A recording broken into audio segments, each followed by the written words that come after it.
La situación está estable por ahora por la buena gestión del hijo menor de Balaji, su sucesor, el Peshwa Madhav Rao, quien logra con gran esfuerzo reparar los daños de la derrota. Recupera el control en el norte de la India con ayuda de Mahaji Sindhia y estabiliza la administración y el centro del país, con la ayuda del brahman Balaji Janardhan Banu, más conocido como Nana Fadnavis.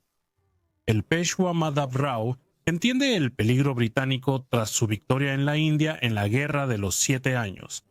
Madhav Rao murió en 1772. El poder central se debilitó definitivamente. El imperio se vuelve una confederación de estados muy autónomos, con diplomacia propia y libertad para actuar a su gusto.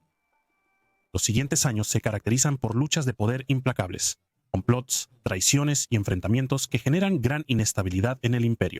Así se recuerda el asesinato parcialmente accidental de Narayan Rao por su tío Raghunath Rao, hermano de Balaji, y cuyo fantasma aún rondaba el palacio de los Peshwas, como les conté en el episodio sobre fantasmas en la historia mundial. Otro ejemplo es nombrar a un bebé como Peshwa. En 1774, bajo un consejo de 12 nobles marathas, ¿será este el último gobierno digno de la Confederación? Este consejo, dirigido por Nana Fadnavis, lidera a los marathas en la Primera Guerra Anglo-Maratha desde 1775 prim. Tras la traición de Raghunath Rao, quien ha cambiado desde la muerte de su hermano Balaji, firma un tratado con los ingleses y cede territorios para obtener su apoyo militar y así apoderarse del trono de Peshwa. Los marathas usan su vínculo con Francia para presionar constantemente. Una amenaza directa sobre los territorios británicos de la costa oeste, en caso de intervención francesa, obligó a los británicos a actuar rápido. Por otra parte, mientras los británicos avanzan hacia Pune, Fadnavis hace saber y demuestra que está dispuesto a quemar todas las ciudades que los británicos logren tomar, en lugar de entregarles Pune, incluida esta.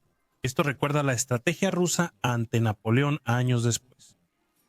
Esta estrategia, junto con el Ganimikawa, que ha vuelto a estar de moda por la falta de modernización centralizada, hace que la tarea sea casi imposible.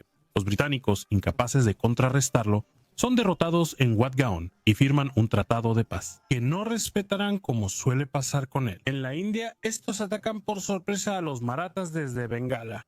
Entonces interviene de nuevo Mahaji Sindhia, héroe de la guerra, cuyo Ganimikawa vencerá a los británicos. La guerra se decide en 1781, llevando a la paz de Salbai, firmada y ratificada en 1782 y 1784 por ambas partes, dando lugar a algunos intercambios de territorio. Los británicos se asegurarán de prohibir a los marathas dar territorio o puestos comerciales a los franceses, frustrando las esperanzas francesas de volver al subcontinente. No cambiamos las viejas costumbres de nuestros vecinos de ultramar, ¿verdad? Comienza entonces una paz de unos 20 años, durante la cual los británicos se hacen cada vez más presentes en el subcontinente, habiéndose deshecho de los franceses tras la Guerra de los 7 años y habiéndoles superado durante la Primera Guerra Anglo-Maratha, a pesar del audaz intento francés de recuperar seriamente su posición en la India al intentar apoyar a los marathas a cambio de nuevos puestos comerciales y territorio. En los años siguientes, los británicos se expanden, tanto que a principios de 1800, la Confederación Maratha es la última gran potencia indígena del subcontinente. Nepal y el Rajsik son también potencias destacadas. El vínculo que daba coherencia al conjunto ahora es especialmente débil. Cada gran familia, los Maratha y los Pechoi, actúan como si lideraran un reino casi independiente, apoyando a los demás cuando les conviene y sin dudar en guerrear entre ellos. De lo contrario, la confederación solo es un acuerdo tácito entre estados. Por otra parte, como mencioné antes, por falta de gobierno central fuerte, la modernización del ejército maratha se lleva a cabo de manera errática e incoherente, a pesar de la contratación de oficiales y aventureros europeos, entre ellos muchos franceses, que estarán, entre otras cosas, muy presentes en los regimientos de artillería. También alemanes y neerlandeses para modernizar el ejército. El hijo de Raghunath Rao, Bajirao II, es puesto en el trono de Peshwa, pero en realidad gobierna como soberano, manipulado por un consejo de nobles marathas, carece de poder real y actúa según sus intereses políticos.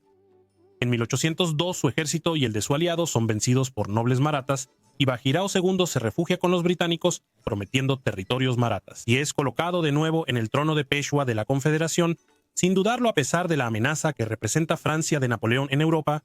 Los británicos inician en 1803 la Segunda Guerra Anglo-Maratha. obtiene desde 1803 una brillante victoria en Asalle, obra de cierto Arturo Wellesley, más conocido por nosotros bajo su título de Duque de Wellington, quien más tarde enfrentará a Napoleón en la península ibérica y lo derrotará en Waterloo. Es interesante ver cómo todo está conectado en la historia.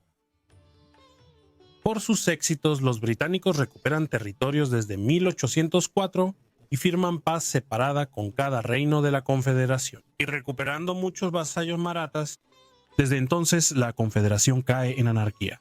El poder político se derrumba y las bandas de Pindari, jinetes irregulares del subcontinente sin lealtad, se vuelven incontrolables, principalmente formados por musulmanes, cuyo interés para los estados de la época era que eran una fuerza mercenaria, que no necesitaba paz, ya que terminaban saqueando. Estos últimos tolerados y controlados por los marathas durante algunas de sus campañas en las regiones vecinas para crear caos antes de la llegada del ejército. Los marathas aprovecharán la debilidad de los estados marathas a inicios del siglo XIX para devastar la Confederación y más, operando como las compañías que arrasaban campañas francesas en la Guerra de los 100 años. El colapso político permite que el comandante Pindari tome temporalmente la regencia de un estado maratha en 1817. Los británicos, habiendo demostrado una diplomacia hábil y agresiva, tienen un control importante sobre los diferentes estados. Obligan al Peshwa Bagirao II a firmar un tratado que reduce su territorio a unas pocas tierras. Pero el Maratha y parte de los otros estados marathas, aunque moribundos, se rebelan y van a la guerra antes de que el tratado pueda ser aplicado. Sin embargo, los británicos los derrotan uno a uno de forma metódica y sin dificultad. En abril de 1818, los británicos derrotan y disuelven a los estados marathas. El reino maratha, que se convirtió en imperio y luego sobrevivió como confederación, es entonces destruido definitivamente. Desde entonces, es solo una de las páginas clave de la historia de la India. La epopeya maratha dejó una huella distinta en el subcontinente y la India actual, según si uno es hindú, musulmán, maratha o bengalí, como puedes entender.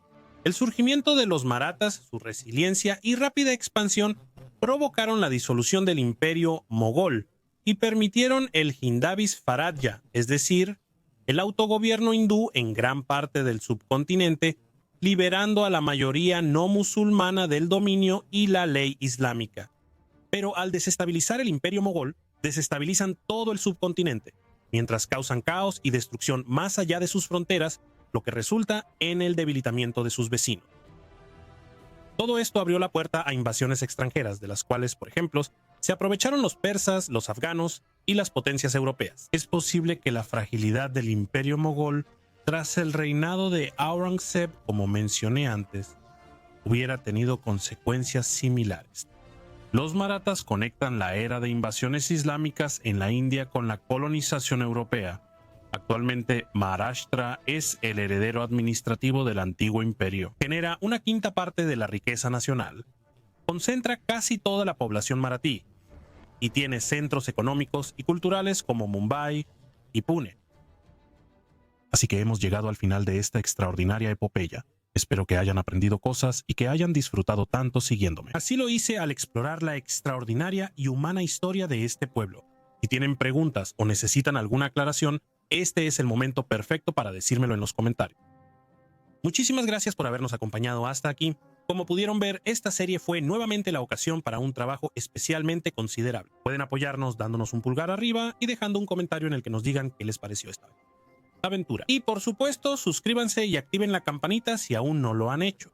Pero también quiero agradecerles a ustedes por su curiosidad, su fidelidad y su interés por la historia. Hasta la próxima.